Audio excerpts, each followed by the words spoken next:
안녕하세요. 네. 연금박사 이영주입니다. 오늘도 퇴근 못하시고, 노예 업무 중, 또 이렇게 청취해주셔서 감사합니다. 오늘 제가 지난 시간에, 열심히 공부해서 부잣집의 노예가 된다고 말씀드렸더니, 또 부잣집의 노예로 열심히 살고 계시는 또 우리 서민분들이 많이 또 들어오시네요. 네. 오늘 라이브 방송 계속 지금 매주 월요일 진행하고 있습니다. 휴가 중이어서 뭐 서울을 떠나신 분도 계시고, 또 멀리 또 관광지에서 계신 분도 계실 텐데, 지금 코로나 유의하시고요. 그리고 오늘 또 방송 청취해 주셔서 여러분께 또 좋은 시간이 되었으면 좋겠습니다.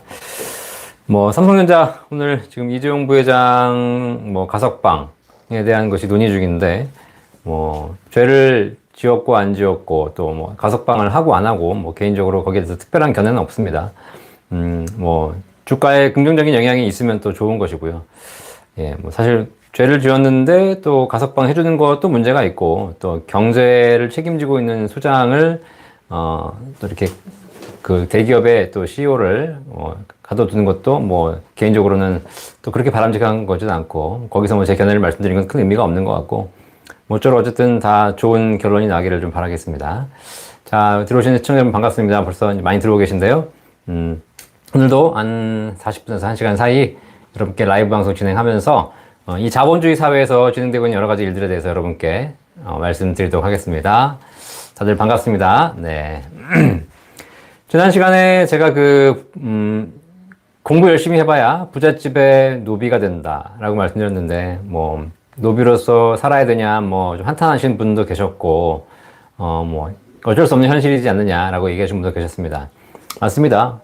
제가 그렇게 얘기한다고 해서, 저도 마찬가지고요. 저도 주인으로 반드시 살고 있는 건 아니지만, 그래도 이 사회에서 우리가, 내가 하는 행동, 우리가 하는 삶이 이런 방향들이 어떻게 되어가고 있는지 알고 하는 것과 모르고 하는 건 굉장히 다르다라는 겁니다. 그래서 여러분들이 이 사회를 잘 보시고, 이 사회에 맞춰서 어떻게 행동해야 될지 한번 판단해 보시는 시간이 되시길 바라겠습니다.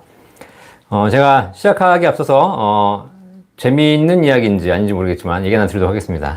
제가 어제 우리 아들하고 대화를 나누다가 이런 얘기를 하나 했는데, 이게 아들하고 아빠하고 대화를 나눠야 될 주제인지는 모르겠지만 제가 아들이 저한테 얘기하길래 제가 이렇게 답변했거든요. 그 이야기 하나 여러분께 해드리도록 하겠습니다.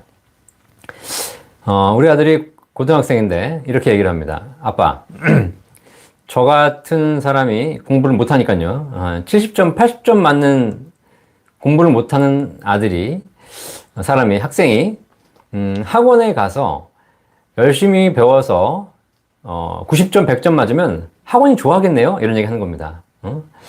왜냐면 학원에는 이제 공부 열심히 해서 애들이 성장했다, 성공했다, 학원 다녀서 성적이 올랐다, 이런 거를 표시해서 누구가 성적이 올랐으니까 우리 학원이 잘 가르친다, 이거를 다 표방해야 되잖아요. 광고하고 홍보해야 되잖아요. 그러니까 공부를 좀 못하는 애를 뽑아다가 열심히 학원을 해서 공부를 시켜가지고 얘를 성적으로 올려서 그렇게 해서 우리 학원에서 아이를 성공시킨다, 이런 얘기를 표시하기 때문에 그런 공부 못하는 아이들을 학원으로 데려와서 열심히 공부시켜서 성장시키는 것이 학원이 좋아하겠네요 라고 얘기하는 거예요. 그럼 제가 뭐라 그랬냐? 그렇지 않다. 네가 학원 사장이라면, 학원 대표라면 너같이 공부 못하는 7, 80점 맞는 애를 데리고 와서 열심히 죽어라 공부시켜가지고 막 땀 빼고 이 한여름에 붙잡아 공부시켜가지고 90점, 100점 만들겠니? 아니면 지금 100점 맞는 애를 데리고 와서 걔한테 용돈 주고 데리고 와서 6개월 동안 등록만 시켜놓고 마지막 걔가 서울대 가면 서울대 배출 이렇게 써놓겠니? 한번 잘 생각해봐라. 이게 아들하고 할 얘기인지 모르겠지만 제가 이런 얘기를 했어요. 지금 사회는 그렇다. 예전의 학원들은 공부 못하는 학생들을 데리고 와서 열심히 공부시켜서 그들의 성적을 올려서 그렇게 해서 학원이 이 아이의 성적을 올린다고 자랑하는 그런 것이 먹히는 세상이었지만, 이제는 더 이상 그런 세상이 아니다. 이미 자본주의 사회에서 돈 가진 사람이 주인이 된 이 세상에서 더 이상 학원들은 공부 못하는 애를 불러다가 열심히 공부시켜서 성적 올렸다는 것을 가지고 광고 홍보 대상으로 하지 않는다. 그냥 공부 현재 잘하고 있는 애들, 학원에서 하나도 안 가르쳐도 되는 애들, 그런 애들을 용돈 주고 데리고 와서 얘네들은 학원에 돈 내고 가는 것이 아니라 돈 받고 가는 거죠. 용돈 주고 데리고 와서 그냥 학원에 등록만 시켜놓고 6개월 뒤에 우리 학원은 서울대 만점자 배출 이렇게 쓰는 거죠. 자, 무슨 얘기냐? 결국은 이 사회에서 벌어진 일들을 보니까 과거처럼 개천에서 용이 나는 시절, 이런 시절에는 뭔가 노력한 만큼 성과를 이뤘지만 이미 돈 가진 사람이 세상을 지배하는 이런 현상들이 더 가속화되고 있다는 사실을 제가 자식한테 얘기했는데, 뭐 아빠로서 해야 될 얘기인지 모르겠지만, 그래서 그렇게 얘기했어요. 우리는 이런 얘기 해요. 그래서 이제 세상이 돌아가는 걸 좀 바로 알자. 세상이 좋고 나쁘고를 떠나서. 자, 이렇게 참고로 제가 그런 얘기 여러분께 해드렸습니다. 너무 제가 이상하죠? 너무 충격받지 마시고요. 네. 자, 오늘 여러분께 말씀드릴 이야기는 부의의 진리 이제 1장에 있는 내용 중에서 거의 마지막으로 가고 있습니다. 오늘 말씀드릴 내용은 부자를 잡으려는 정책이 서민만 잡는 이유. 요거를 가지고 여러분께 말씀드리도록 하겠습니다. 사실 이 이야기를 해드리면서 정부 정책에 대한 이야기를 할 수밖에 없는데, 많은 분들이 저한테 그 정책에 대해서 어떻게 생각하냐라고 물어보시고, 정치적인 견해를 물어보시는 분들도 계시고, 사실 유튜브에서 정치적인 얘기 하지 마라. 이런 얘기도 계십니다. 근데 정치가 지금 경제와 연관돼 있으니까 그 정책에 대해서 이래라 저래라 얘기 안 할 수는 없는 거죠. 개인적으로 저는 정치에 대한 성향은, 저 개인적으로는 중립적이라고 생각하고, 어느 쪽에 한쪽에 치우치지 않으려고 노력하고 있습니다. 그리고 세상을 볼 때 누가 나쁘다라고 생각하지 않고 다들 열심히 하려고 생각한다. 그런데 중요한 건 열심히 한다라고 잘 되는 건 아니잖아요. 제가 아는 선배님들이 항상 그렇게 얘기했는데, 열심히 하지 말고 잘하라고. 그죠? 네. 그러니까 지금 정부를 보고 있으면 열심히 하고 있다는 생각은 들어요. 근데 열심히 하고 있는 건데 이게 잘하는 건지는 결과적으로 알 수 없는 거죠. 자, 그래서 그런 부분에서 많은 분들이 비판을 제기하시고 문제가 있다라고 얘기하셨는데, 거기에 대한 근본적인 문제점들을 제가 어떻게 생각하고 있는지 그걸 제가 책에 담았습니다. 오늘 이야기 들으시면 여러분들이 지금 우리나라에서 벌어지고 있는 여러 가지 정책들, 문제들, 정책의 실패, 성공, 이 모든 것들이 원래 어떤 것이 근본적인 원인인지 거기에 대해서 제가 여러분께 답을 드릴 수 있을 것 같습니다. 자, 책을 읽으면서 하나하나 설명드리도록 하겠습니다. 자, 부동산 가격이 급등하면서 집값을 잡으려는 정부의 부동산 규제가 계속되고 있다. 대책이 나올 때마다 시장의 반응은 엇갈린다. 이번 규제로 부동산 가격이 하락할 것이다. 또는 잠깐 조정받았다가 다시 상승할 것이다. 이렇게 의견이 엇갈리지만 사실 과거의 우리 행태를 보면 결국은 어느 정도 예측이 가능한 겁니다. 네. 이재용 부회장이 가석방 되셨나요? 네, 일단 가석방 되셨으니까 우리 삼성전자 주가에는 좀 더 좋은 영향이 있을 거라고 생각합니다. 네. 자, 계속해서 이해가도록 하겠습니다. 네. 역대 정권을 보면 부동산 가격을 잡으려고 규제를 강화했던 시기에는 오히려 가격이 올랐고요. 반대로 부동산 규제를 풀었던 시기에는 가격이 떨어지거나 보합이었다는 거죠. 규제를 풀면 가격이 하락하고 규제를 강화할수록 가격이 상승하는 이유가 뭘까? 경제학자나 부동산 전문가들이 여러 가지 측면에서 분석을 합니다. 그런데 저는 이 부분에 대해서 그렇게 어렵게 공부할 필요가 없다고 생각해요. 초등학교 때 다 배운 내용이거든요. 제가 책에 나와 있는 이야기를 여러분께 그대로 해드리도록 하겠습니다. 제가 수차례 영상에서 말씀드렸던 내용이죠. 한 나그네가 길을 걸어가고 있어요. 길을 걸어가고 있는데 이 길을 걸어가는 나그네를 보면서 햇님과 구름이 내기를 하기 시작합니다. 저 나그네의 외투를 벗기자. 자, 먼저 구름이 외투를 벗기려고 시도합니다. 어떻게 시도하죠? 예, 계속 비바람과 폭풍을 불어쳐가지고 잠바를 벗기려고, 외투를 벗기려고 하는 겁니다. 벗어. 열심히 불어치는 거죠. 자, 그런데 중요한 건 비바람을 불면 불수록 얘가 벗어요, 안 벗어요? 안 벗는 거예요. 점점 더 움켜쥐는 겁니다. 결국은 구름이 실패했어요. 규제를 강화했지만, 벗으라고 얘기했지만 더 움켜쥐는 거죠. 강제할수록 더 움켜쥐게 된다는 겁니다. 결국은 실패했어요. 자, 그런데 해가 나타나가지고 해가 따뜻한 햇볕을 내려쬐자 그냥 스스로 알아서 벗더라는 겁니다. 네. 자, 이게 무슨 얘기냐면 결국은 강제하면 할수록 더 움켜쥐려는 성향을 만들게 되고 그것이 더더욱 가격 상승을 가져왔다는 겁니다. 이게 우리나라 대한민국 시장에 그대로 적용됩니다. 여러분들이 이 이야기를 햇님과 구름이란 이 이소무화를 초등학교 때 배우셨어요. 근데 우리는 그걸 잊고 살았던 거죠. 그런데 우리가 그 이야기를 그대로 갖고 오면 아주 이 세상에 그대로 적용됩니다. 강제하고 규제해서 뭔가를 압박하면 더더욱 움켜쥐려 하고 더더욱 상승하게 만들고, 그걸 풀어주면 오히려 더 가격이 하락하는 이런 부분에 있어서 문제가 된다는 거죠. 지금 여기 답글 주신 분 중에 실행에 있어서 난제라. 사실 저도 마찬가지예요. 이렇게 얘기하는 저도 명확한 답을 드리기가 되게 어려운 상황이에요. 다만 이런 사회가 이런 세상인지를 알고 정책을 피는 것과 모르는 상태에서 피는 건 다르다는 거죠.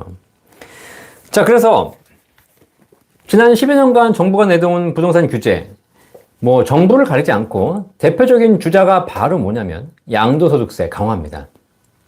부동산 가격이 오르는 것을 막기 위해서 매매 차익에 더 많은 세금을 부과하는 양도소득세 강화 정책을 사실 뭐 정권을 불문하고 계속 시행해 왔죠.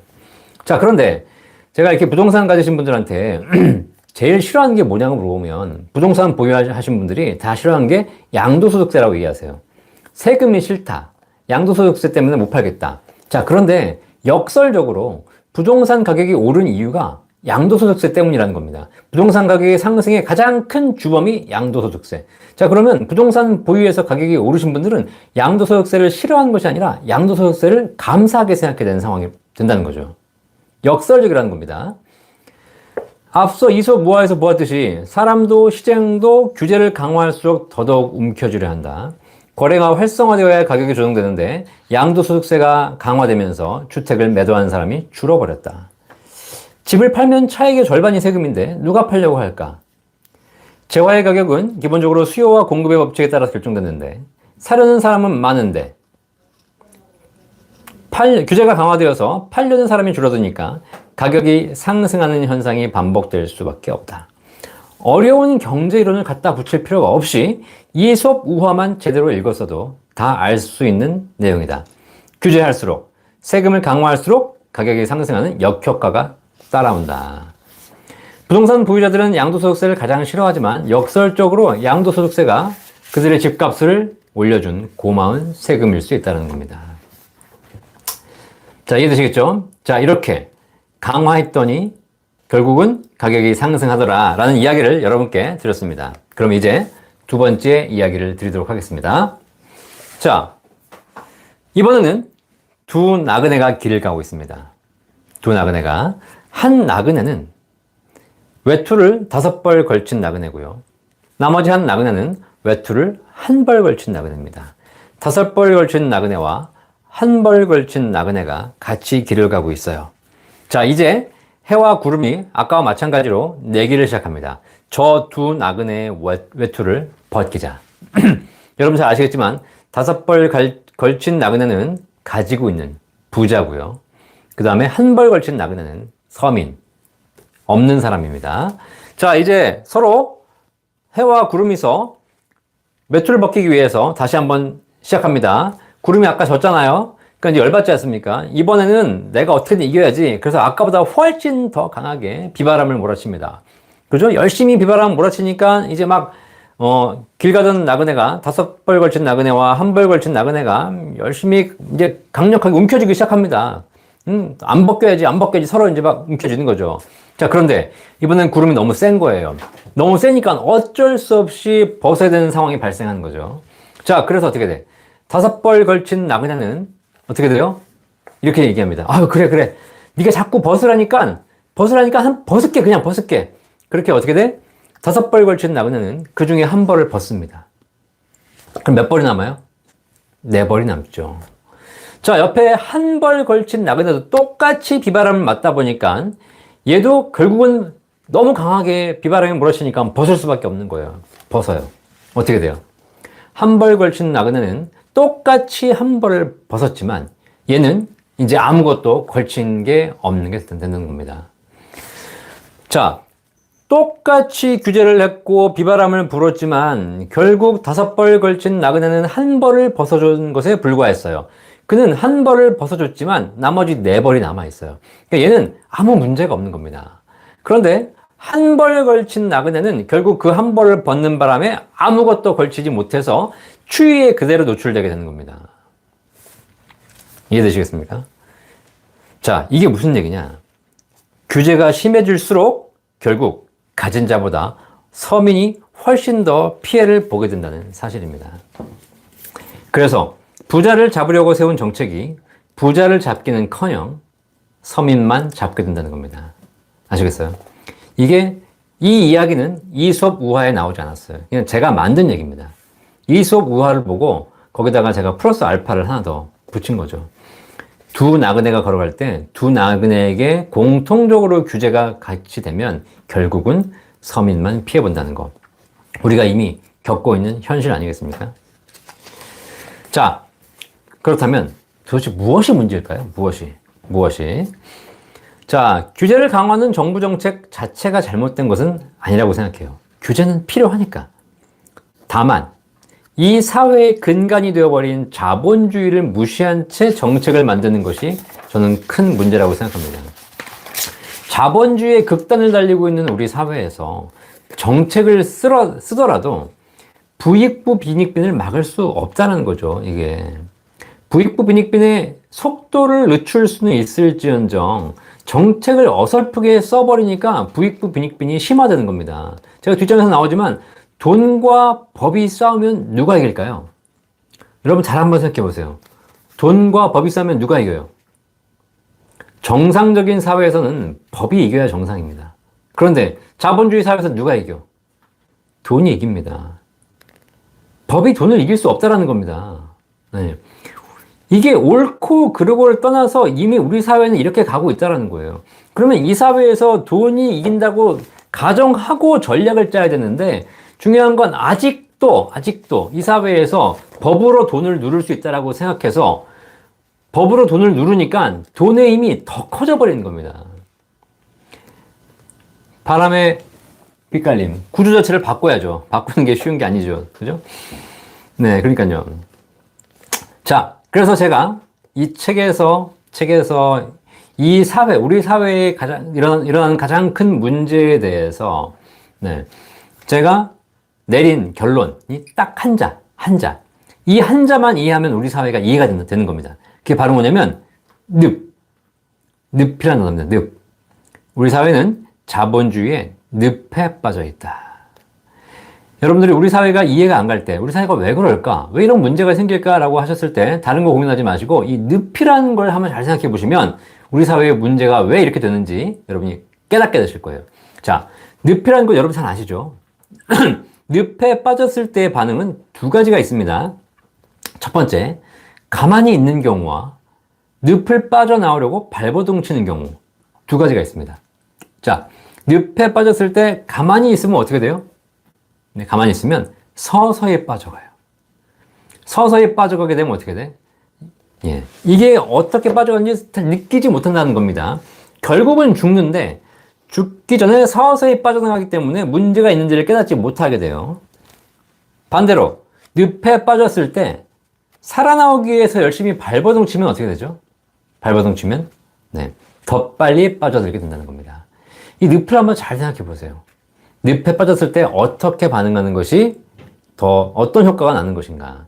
제가 개인적으로 보면 과거 보수 정권 때는 이 늪에 빠졌을 때 아무것도 하지 않았어요. 그러니까 서서히 빠져나가. 서서히 빠져다 보니까 결국은 어제와 오늘이 크게 다르지 않아요.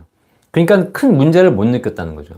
근데 이 진보 정권이 들어와서 뭔가 열심히 하고 싶은 거예요. 그래서 열심히 하다 보니까 열심히 발버둥 치는 겁니다.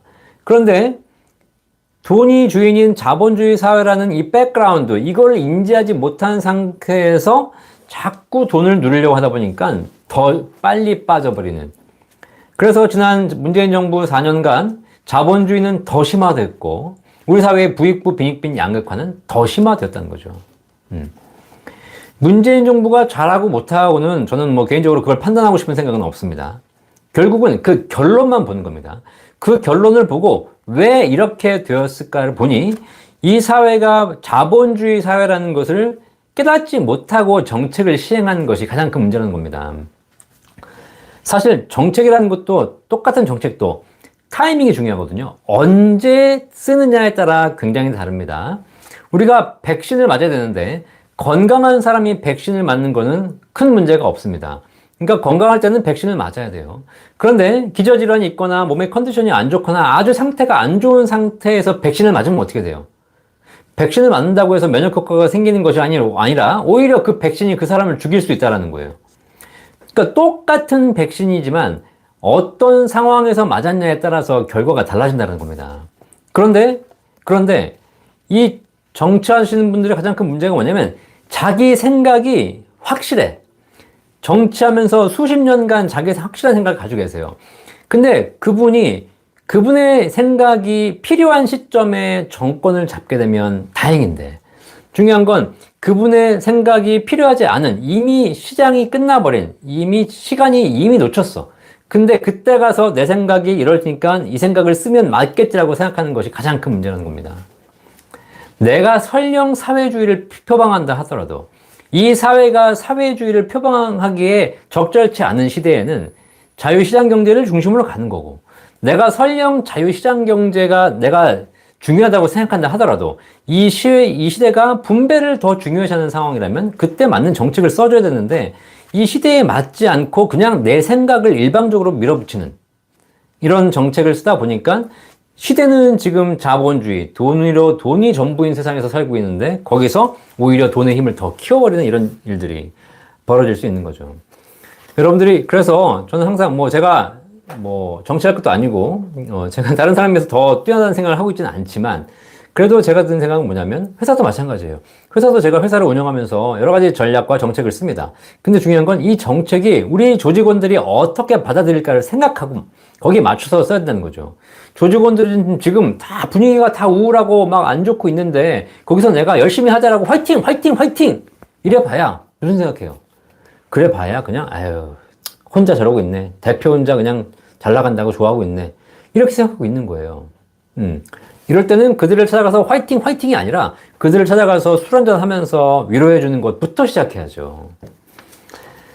자, 그래서 정부가 사회를 개선하기 위해서 애쓰는 모습은 안타깝지만 자본주의 늪이라는 사실을 깨닫지 못하고 정책을 쓰는 것이 안타깝다는 겁니다.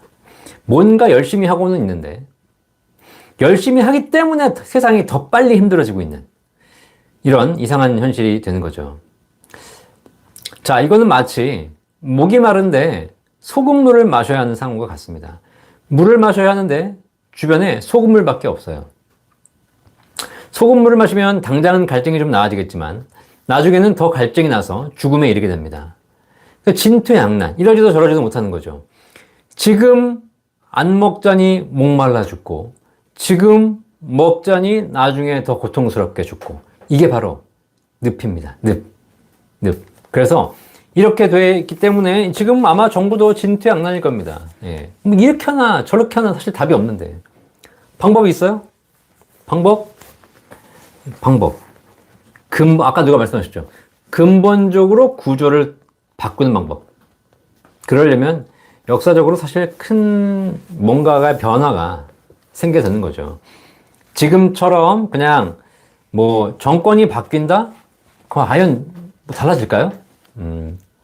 서울시장에 국민의힘에서 서울 오세훈 시장이 됐지만 뭐가 달라집니까? 네. 그분이 잘하고 못하고가 중요하지 않아요. 시대의 틀, 우리 사회의 틀 자체가 그렇게 가고 있기 때문에 이것을 바꾸는 것이 쉽지 않다는 겁니다. 그 이야기를 제가 지금 세 번째 이야기로 해드리도록 하겠습니다. 첫 번째 이야기는 햇님과 구름의 이야기였습니다. 자, 그래서 햇님과 구름이 지나가는 나그네의 외투를 벗기 위해서 강제했더니 오히려 더 움켜쥐더라. 그래서 규제를 강화할수록 사람들은 더 갖고 있으려고 한다는 거. 두 번째 이야기는 두 나그네가 걸어가고 있는데 5벌 걸친 나그네와 1벌 걸친 나그네, 부자와 서민이 가고 있는데 그 둘이 걸어가고 있을 때 같이 비바람 불었을 때 규제를 했을 때 결국은 누가 피해본다? 서민. 1벌 걸친 나그네는 피해를 보고 5벌 걸친 나그네는 오히려 1벌을 벗어줘도 아무 문제가 없기 때문에 결국은 부자를 잡으려는 정책이 서민을 잡게 된다라고 두 번째 말씀드렸어요. 세 번째. 자, 이제 구름이 열심히 비바람을 몰아치고 있습니다. 다섯 벌 걸친 나그네의 외투를 한 벌 벗겼어요. 성공했잖아요. 한 벌 걸친 나그네의 외투도 벗겼어요. 열심히 비바람을 불어치고 있습니다. 계속 이제 네 벌 걸친 나그네도 나머지도 벗겨야 될 거 아닙니까? 그런데 상황을 보니까 어때? 이렇게 비바람을 계속 불어치다가는 네 벌 걸친 사람 세 벌, 두 벌까지 남기고 다 벗기려고 이렇게 했다가는 어떤 일이 벌어져? 한 벌 걸친 나그네가 죽을 판이에요. 얘가 죽게 생겼어요, 이제. 처음에는 외투를 벗기려고 장난으로 시작했는데 얘가 죽게 생겼다니까요. 그러니까 어떻게 돼, 이제? 더 이상, 이제 구름이 더 이상 비바람을 불어칠 수 없는 상황이 되어버리는 거예요. 그래서, 이제 안 되겠다. 이러다가 서민이 죽겠다. 이제 그만하자. 라고 정책을 바꿔버립니다. 그랬더니 어떻게 돼요? 결국은 이제 비바람이 중단되니까 한 벌 걸쳤던 나그네, 이미 한 벌을 벗겨졌지 않습니까? 비바람이 그치자 온몸에 힘이 빠지며 정신을 잃고 쓰러지고 만다. 하지만 네 벌 걸친 나그네는 아무 문제가 없다. 잠시 몸을 추스르며 바람에 흐트러진 매무새를 바로잡는다. 그리고는 조금 전에 비바람에 벗어버린 외투를 다시 주워 입는다. 다섯 벌 걸친 나그네는 정신을 잃지 않았어요.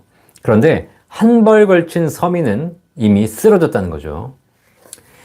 그렇게 해서 자기가 벗어 던진 옷을 다시 입고 나서 주변을 둘러보니까 정신을 잃고 쓰러진 서민, 나그네가 보이는 겁니다. 그죠? 다섯 벌 걸친 나그네가 그 주변으로 가서 그 쓰러진 나그네가 입고 있던, 거기서부터 벗겨졌던 나머지 한 벌 외투를 집어서 여섯 번째 외투를 걸칩니다. 그리고 유유히 자리를 떠나는 거예요. 아무 일 없다는 듯이 길을 간다는 겁니다. 본 광고는 생명보험 광고 심의 기준을 준수하였으며 유효기간은 심의일로부터 1년입니다. 제가 가장 사실 경계하는 건 뭐냐면 이렇게 규제를 강화하다가 결국은 서민이 피해본다는 사실 때문에 규제를 다시 완화해버릴 때 어떤 일이 벌어지냐. 이미 쓰러질 대로 쓰러졌던, 당할 대로 당했던 서민들이 완전히 무너지기 시작한다는 거. 그리고 그 무너진 것에 대한 피해, 그것이 고스란히 서민이 입게 되는 것이고, 그로 인해서 벗어버린 한 벌의 외투를 다섯 벌 걸친 나그네가 또다시 그것마저 집어간다는 거. 그죠? 그래서 부익부, 빈익빈이 결국 가속화된다는 겁니다. 자, 첫 번째 햇님과 구름 이야기는 이솝우화에 있었고요. 두 번째, 세 번째 이야기는 제가 만들어낸 얘기입니다. 얘기를 제가 직접 만들면서 느꼈지만 이게 우리 사회에 그대로 적용되고 있는 것 같다는 생각이 듭니다. 개인적으로는 지금 정부의 정책들이 어떻게 진행될지 모르겠지만 이것이 결론적으로 부익부 빈익빈을 완화시킬 리는 없다. 결국은 부익부 빈익빈이 더 심해질 뿐이라는 겁니다. 그러면 우리 정부가 정책을 잘 쓰기 위해서 이번 정부든 다음 정부든 어떻게 쓰느냐, 이 사회가 근본적으로 돈이 주인인 자본주의 사회라는 것을 깨닫고 이 사회에서 돈의 힘을 약화시키기 위해서, 돈의 힘을 진정시키기 위해서 어떤 정책을 써야 될 것인가를 고민하고 해야지, 그렇지 않고 무조건 이랬으니까 저래야지, 저랬으니까 이래야지, 이런 식으로 정책을 결정하는 것은 굉장히 큰 위험을 가져온다는 겁니다. 규제할수록 부익부 빈익빈이 심해진다. 하지만 규제의 실패를 인정하고 규제를 해제한다면 그것은 더 큰 실수가 될 수 있다. 이미 엎질러진 물이다. 이제 와서 규제를 풀어봤죠. 부익부 빈익빈을 완화하기는커녕 더더욱 가속시킬 뿐이다. 원인은 늪이다. 늪에 빠지면 방법이 없다. 단편적인 제도나 방법을 바꾼다고 해결될 일이 아니다. 아예 구조적인 틀을 바꿔서 엄청난 대변혁이 일어나지 않는 한 해결 방법은 없다. 자, 이 얘기가 제가 여러분께 정부의 지금 정책들이 왜 서민만 더 힘들게 하는 것인지, 이겁니다. 네. 자, 근데 이 댓글 올라오신 거 보면은, 자꾸 문재인 정부를 비판하면서, 그로 인해서 대안이 국민의힘이라고 얘기하시는데, 저 개인적으로는 국민의힘도 똑같다고 생각합니다. 자본주의에 대한 이해가 있지 않는 한 누가 정권을 잡아도 마찬가지라는 거예요. 뭐 이 시대에 문재인 정부 잡지 않고 만약에 보수 정권에서 잡았으면 과연 안 그랬을까요? 제가 보기엔 큰 차이 없어요. 그래서 근본적으로 이 시대에 대한 이해를 조금 더 할 수 있는 그런 사람들이 정권을 잡아서 제도를 만들었으면 하는 생각이 들고 있습니다. 또 하나 얘기해 드릴게요. 제가 항상 책에서 말씀드렸듯이 위기에 대한 이야기 해드렸습니다. 지금 우리 사회에서 항상 나오는 얘기가 뭐냐면 조만간 위기가 온다. 경제 위기가 다가온다. 오늘 8월 위기설 또 돌고 있죠? 무슨 위기는 맨날 와, 맨날. 2018년부터 시작해가지고 10년 주기설, 뭐 2018년에 나오니까 2019년, 20년, 그죠? 네. 2021년, 뭐 언제 위기가 오는 거야? 계속 위기가 오는데, 위기가. 자, 최근에도 보니까 삼성전자를 팔고 곧버스를 샀다, 개인들이. 무슨 얘기죠? 올라가는 삼성전자를 사는 것이 아니라 언젠가 폭락이 올 것이다, 떨어질 것이라 생각해가지고 곧버스, 반대로 떨어지면, 폭락하면 돈을 버는 그런 ETF를 사시는 분들이 지금 계신 것 같습니다. 자, 항상 위기가 온다고 하니까 위기가 오면 떨어지면 내 베팅을 하는 거죠. 자, 제가 그걸 보면서 이 책에다 쓴 내용이 바로 위기의 두 얼굴, 폭락과 쇠락입니다. 다 책을 보신 분들은 아마 이해가 되실 거고, 책을 안 보신 분들은 제가 뭐 어떤 분들이 이걸 책 팔려고 뭐 방송하냐라고 말씀하시는데, 뭐 여러분 다 아시겠지만 저자가 책 팔아서 돈 번다는 얘기는 옛날 얘기입니다. 이제 예. 이 책을 보시고 여러분들이 시대를 보는 눈을 좀 가지시라는 겁니다. 위기의 두 얼굴, 제가 말씀드린 것이 바로 폭락과 쇠락이에요. 위기는 폭락과 쇠락이 있습니다. 근데 우리는 폭락만을 위기라고 생각해요. 급락하는 것을 위기라고 생각하고 그것이 오기만 기다리고 있고 그것이 올까 두려워하고 있다는 거죠. 자, 그런데 그렇지 않다는 겁니다. 제가 보는 위기는 폭락이 아니라 쇠락. 그리고 위기는 언제 오느냐? 언제 오는 것이 아니라 이미 와 있다는 거죠. 이미 진행 중이라는 거예요. 폭락은 언제 올지 모르겠지만 쇠락은 이미 진행 중이라는 겁니다. 읽어드리도록 하겠습니다. 위기에는 두 가지 종류가 있다. 폭락은 급격히 하락하는 것이고 쇠락은 점진적으로 하락하는 것이다. 쇠락의 의미를 사전에서 찾아보면 힘이나 세력이 점점 줄어서 약해짐이라고 되어 있다. 그런데 대부분의 경제학자가 폭락만을 위기라고 생각하고 쇠락은 위기라고 생각하지 않는다. 이것이 가장 큰 실수다. 단기적으로 볼 때 폭락이 큰 위험이기는 하지만 실제로 더 무서운 위기는 바로 쇠락이다. 개구리를 뜨거운 물에 넣으면 어떻게 될까? 뜨거운 물에 넣자마자 튀어나오려고 시도할 것이다. 그죠? 폭락, 갑자기 뜨거운 물에 들어갔기 때문에 튀어나오기 노력한다는 겁니다. 그리고 결국 튀어나와서 생존할 것이다. 물론 뜨거운 물에 닿았으니까 화상을 입긴 했지만 화상의 상처는 시간이 지나면 회복된다. 이것이 바로 폭락이다. 이번엔 개구리를 찬물에 넣어두고 서서히 가열하면 어떻게 될까? 온도가 점점 오르지만 당장의 변화가 미미하기 때문에 물에서 나오려고 하지 않는다. 결국 물이 뜨거워질 때까지 나오지 못하고 서서히 죽게 된다. 이것이 바로 쇠락이다. 폭락은 누구나 느낄 수 있는 큰 위기다. 그렇기 때문에 문제가 생기고 피해도 발생한다. 하지만 문제를 해결하려고 노력하다 보면 위기를 극복할 수 있는 방법이 나오는 것이 바로 폭락입니다. 하지만 쇠락은 서서히 진행되므로 위기라고 느끼지 못한다. 문제를 깨닫지 못하기 때문에 당연히 문제에 대한 해결책도 고민하지 않는다. 시간이 흘러 여기저기서 문제가 터지면 위기라는 것을 깨닫게 되지만 그때는 이미 늦어버렸다는 겁니다. 쇠락은 서서히 진행되기 때문에 느끼기가 쉽지 않다는 거죠. 폭락과 쇠락의 차이를 구체적으로 살펴보자. 폭락은 일시적으로 발생하고 사회 전반에 영향을 미친다. 일시적, 순간적으로 발생하기 때문에 누구도 미리 대응할 수 없다. 일부 전문가들은 폭락 시 대응 방법, 위기가 오면 대응 방법에 대해서 이렇게 이야기한다. 성장기, 안정기에는 투자자산 비중을 늘려가다가 위기가 찾아오면 그때는 안전자산으로 전환하시면 됩니다. 라고 이렇게 얘기하는 분들이 계십니다. 과연 가능할까요? 제가 지금까지 여러 번의 위기, 폭락, 우리나라 경제 상황에서 겪었지만 이런 얘기 하시는 분들 전부 사기꾼이에요. 불가능해요. 정작 위기가 오면 이미 늦었어요. 실제로 위기가 찾아오면 안전자산으로 전환 못합니다. 이미 폭락 당했기 때문이죠. 만약에 그랬으면 IMF나 금융위기 때 투자자들이 손실 입지 말았어야죠. 근데 속수무책이었다는 거죠. 안전자산으로 전환하는 사람들은 없었다라는 거예요.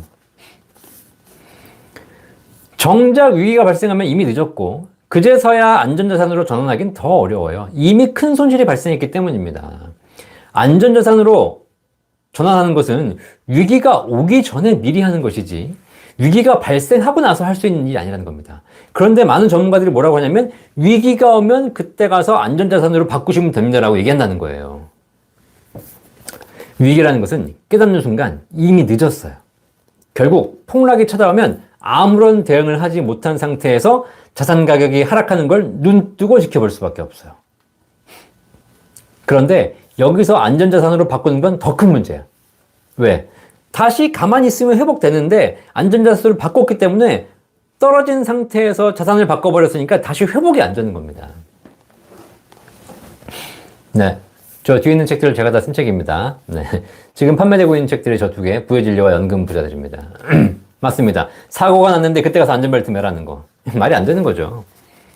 결국은 폭락 시에 대응을 못하는 건 누구나 똑같아요. 자산이 많다고 대응을 잘하고 적다고 대응을 못하는 것이 아닙니다. 자, 결국은 폭락의 가장 큰 특징이 뭐냐? 재산 여부, 재산이 많고 적음, 지위 고하, 높은 사람이건 낮은 사람이건 관계없이 누구에게나 폭락이 찾아오고 누구에게나 폭락이 찾아온대요. 가진 자나 없는 자나 누구나 다 폭락의 위기를 갖지 않는 거죠. 그래서 차라리 폭락은 공평해요. 폭락은 평등해요. 사회 전반에 걸쳐 자산에 영향을 미치기 때문에 모두가 힘들고 다시 모두가 회복해요. 이게 차라리 공평해. 우리가 지난 시절 이미 경험했듯이 폭락이 있었지만 IMF, 글로벌 금융위기, 그렇죠? 다시 회복했다라는 거예요. 짧으면 1년, 길게는 2, 3년 내에 회복할 수 있다라는 겁니다. 네. 자, 그래서 회복할 수 있는 가장 큰 문제는 뭐냐면 폭락은 기본적으로 체력은 괜찮아요. 체력은 괜찮은 상태에서 위기가 찾아왔기 때문에 다시 회복할 수 있는 능력이 있는 거죠. 예를 들어서 건강한 성인이 단기간에 집중적으로 일하면 과로로 쓰러질 수 있습니다. 하지만 며칠 쉬면 다시 건강이 회복됩니다. 무리하긴 했지만 다른 장기, 다른 몸에 문제가 있는 것이 아니기 때문입니다. 경제도 마찬가지. 지난 몇 번의 위기에서 우리가 경험했듯이 경제 체계에 문제가, 근본적인 문제가 있어서라기보다는 단기간의 문제, 이슈 때문에 폭락이 왔잖아요. 그렇기 때문에 1, 2년 내에 대부분 회복할 수 있었다라는 거죠. 이게 바로 폭락의 특징입니다. 자, 그런데 쇠락은 다릅니다. 쇠락은 서서히 나빠지는 상황을 말합니다. 따라서 발생하는 기간이 매우 장기적입니다. 짧게는 수년에서 길게는 수십 년에 걸쳐 장기적으로 진행됩니다. 서서히 진행되기 때문에 일반인은 위기라고 인식하기 힘듭니다. 당장 어제와 오늘이 차이가 없기 때문입니다.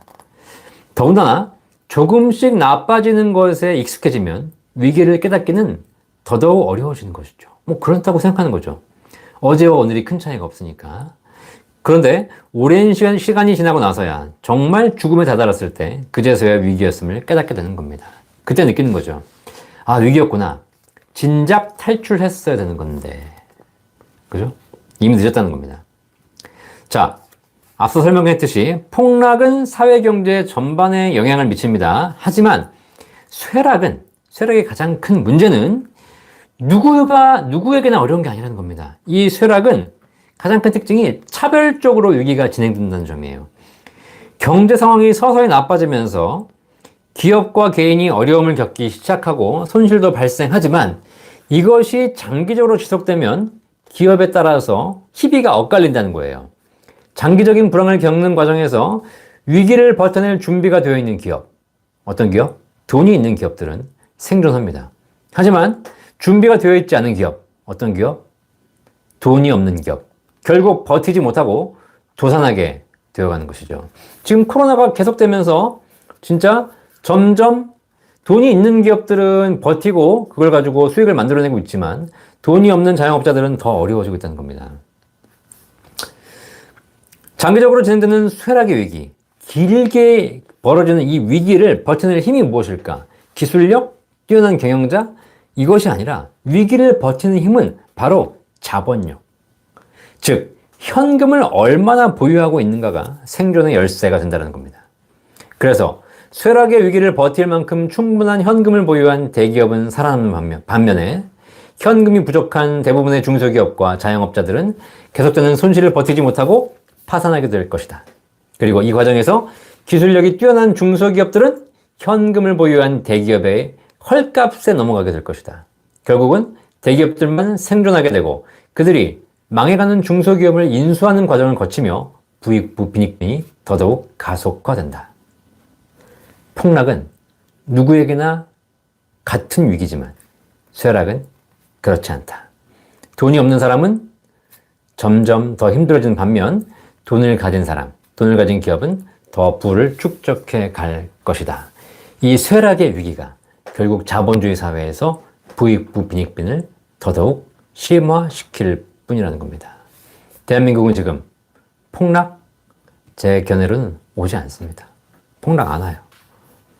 지금 이미 위기에 와 있기 때문에 그래요. 쇠락의 위기. 위기라고 하지만 가진 자, 자산가들에게는 위기가 아니에요. 기회잖아, 기회. 엄청나게 돈을 벌고 있지 않습니까?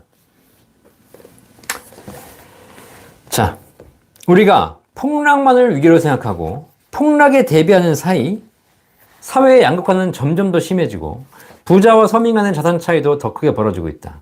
더 이상 바라만 보고 있으면 안 된다.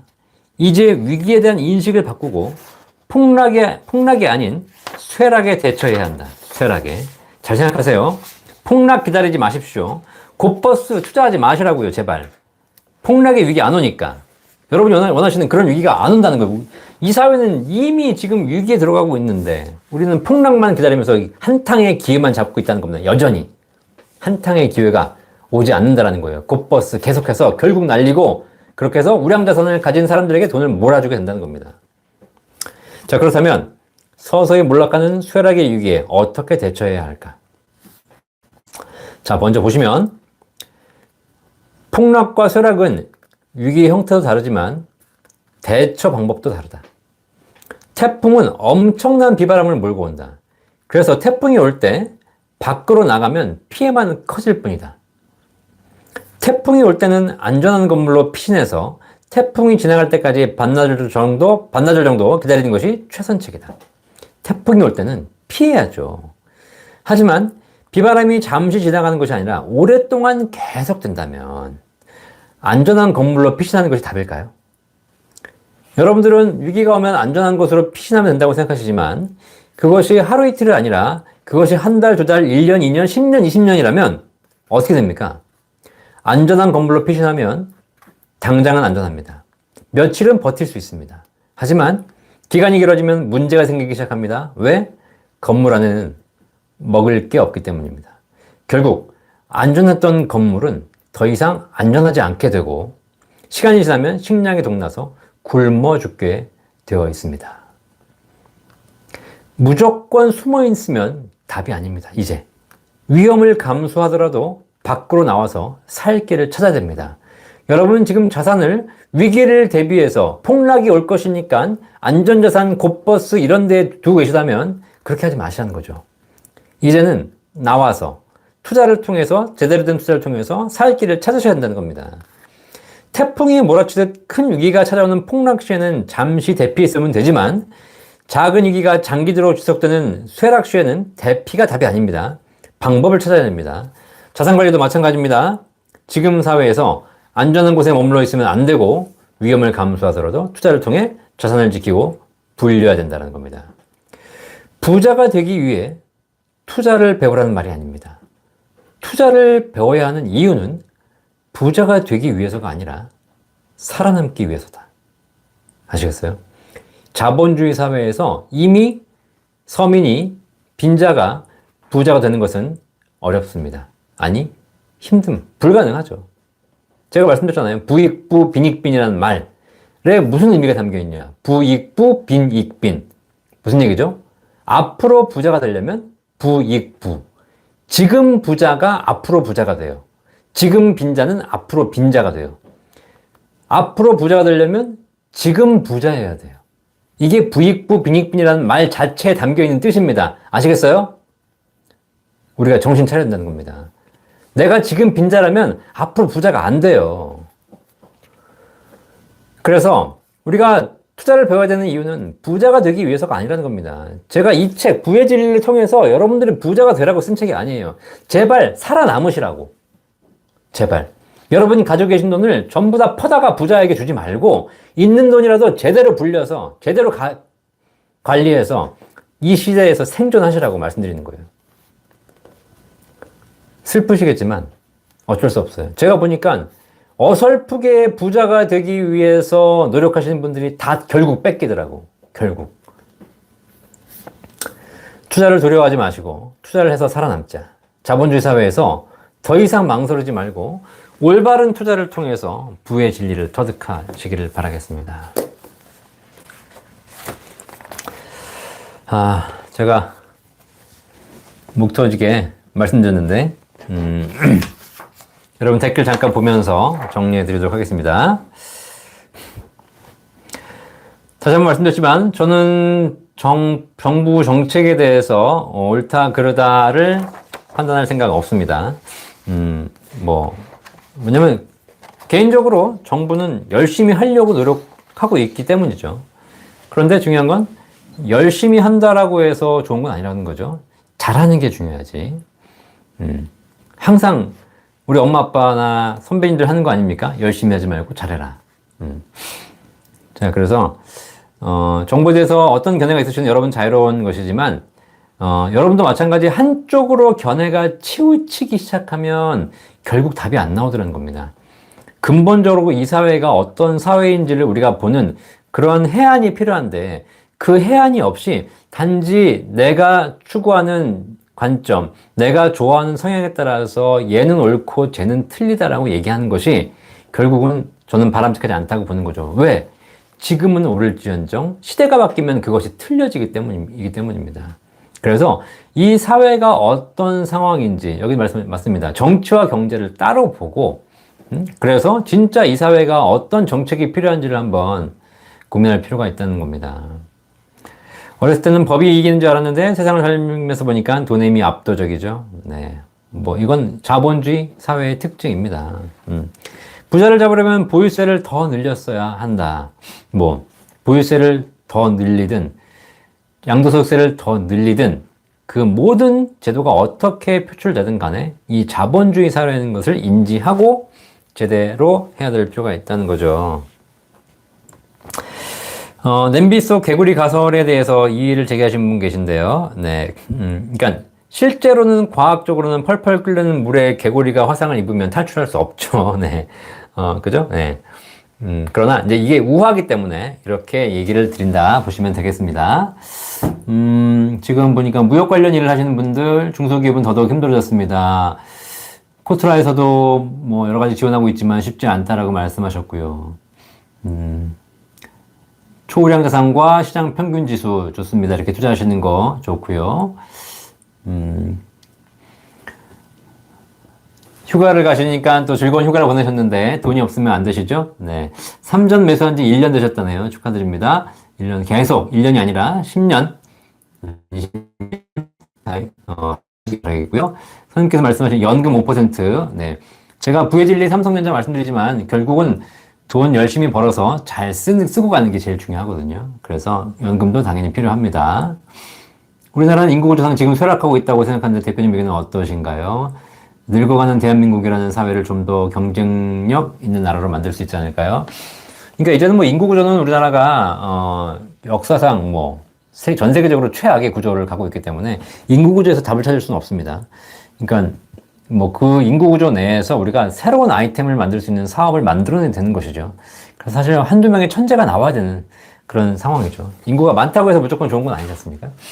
자, 그래서 그 인구구조에 대해서 사실 인구구조가 감소가 되면 우리나라가 경제가 힘을 잃을 것이다라고 얘기하는 사람들이 많지만 또 반대로 인구 구조가 꼭 인구가 적다고 해서 나라가 문제가 생기는 거 아니니까 뭔가 새로운 기술이 좀 나오기를 기대하겠습니다.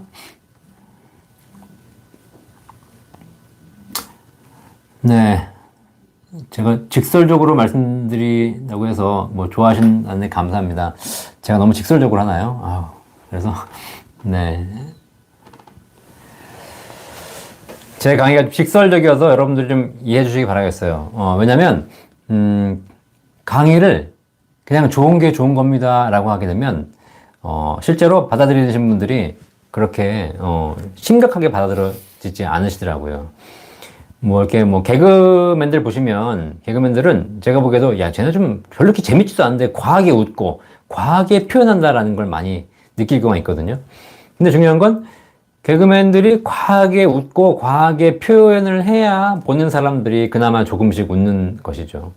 그래서 제가 강의를 지금 벌써 한 20년째 하고 있는데 강의를 하다 보면 느끼는 건 제가 적당히 좋습니다. 그냥 좋은 게 좋은 겁니다. 라고 얘기하게 되면 오히려 반응이 별로 안 좋습니다.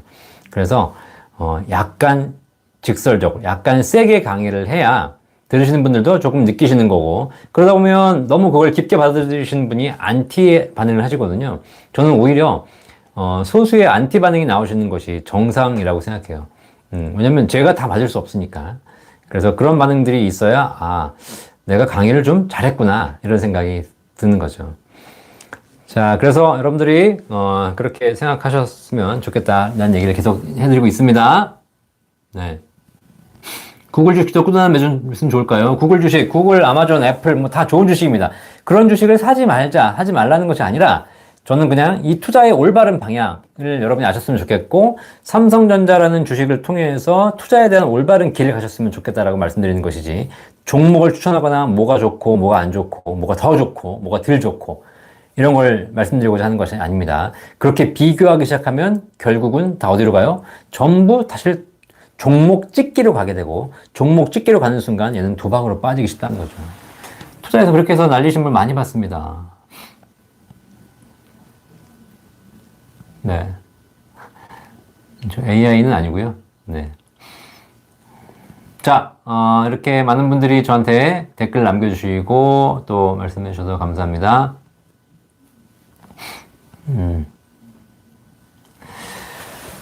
예. 강의 들으시면서 이해가 잘 되신다고 하니까 저도 굉장히 기쁘고요. 뭐, 좋은 얘기 아니고 우울한 얘기를 자꾸 드려서 죄송한데, 원래 책이 그래요, 책이. 이 책이, 이게 원래 부의 진리라는 책인데, 그 책이 보통 투자책이라 그러면 처음 피자마자 바로 뭐 투자의 방법, 투자는 어떻게 된다, 뭐 투자의 기술, 무슨 뭐 타이밍을 맞춰라, 뭐 주식은 무엇이다, 뭐 이런 게 다 들어있는 게 투자책이지 않습니까? 근데 이 책의 가장 큰 특징이 뭐냐면 첫 번째 장이 바로 뭐냐면 자본주의, 부익부 빈익빈에 대해서 얘기했어요. 투자를 하기 전에 이 사회를 먼저 보자. 이 시대의 특징을 보자라는 거. 거기서 시작을 했고 그렇게 해서 이 시대가 얼마나 부익부 빈익빈, 자본주의가 심화되어 가고 있는지를 제가 다 썼고요. 그래서 2장, 3장에 가서 이제 그러면 우리가 어떻게 투자할 것인가에 대한 대책을 이야기하기 시작했죠. 그리고 마지막 4장에서 그래서 우리가 사야 될 수 있는 자산이 삼성전자다. 라고 해서 삼성전자에 대한 이야기를 드린 거고 마지막 5장에서 얘기한 게 삼성전자를 가지고 있는 사람보다 그거를 잘 쓰고 가는 사람이 행복하다. 라고 해서 천국에는 삼성전자가 없다라는 주제까지 다뤘습니다.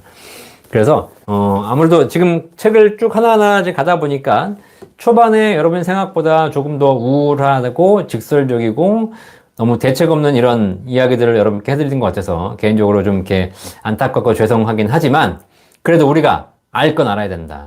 이 방송을 우리 아이들이 보고 있는지는 모르겠으나 이게 19금도 아니지만 그래도 아이들에게 무조건 희망을 주는 것도 중요하지만 이 사회의 현실에 대해서 직시하고 있는 것 그것이 결국은 이 사회에 대해 올바른 판단 우리가 생존하기 위해서 올바른 판단을 내리는 방법이다 라고 생각하기 때문에 그것이 여러분들이 이 방송을 보시는 부모님들이 그걸 확실하게 깨달으시고 거기에 맞춰서 우리 자녀들을 이 사회에 맞춰서 교육시키는 것이 그 자녀가 이 사회에서 더 이상 빈익빈이 되지 않는 방법이다 라는 걸 말씀드리기 위해서 이 책을 쓰고 방송을 하고 있습니다. 자, 오늘 50분 넘게 방송에 참여해주신 우리 여러분들 다시 한번 감사드리고요. 또 궁금한 게 있어서 남겨주시면 제가 기록했다가 다음 라이브 방송 때 여러분께 알려드리도록 하겠습니다. 다음 8월 16일은 그 대체 휴일이더라고요. 그래서 제가 휴일이니까 또 직원들이 출근하지 않고 그래서 라이브 방송이 좀 어려울 것 같고 한 주 쉬고 다다음 주에 계속 이어서 여러분께 라이브 방송 진행해 드리도록 하겠습니다. 그 사이에 궁금한 거 있으시면 언제든지 문의하시고 답글 달아주시기 바라겠습니다. 제 영상 보시고 나서 도움 되셨다면 다들 구독과 좋아요 꼭 잊지 마시고 다 눌러서 가시면 여러분 인생에 큰 도움을 드리도록 하겠습니다. 오늘도 라이브 방송에 참여해주신 여러분 진심으로 감사드립니다. 안녕히 계세요. 본 광고는 생명보험 광고 심의 기준을 준수하였으며 유효기간은 심의일로부터 1년입니다.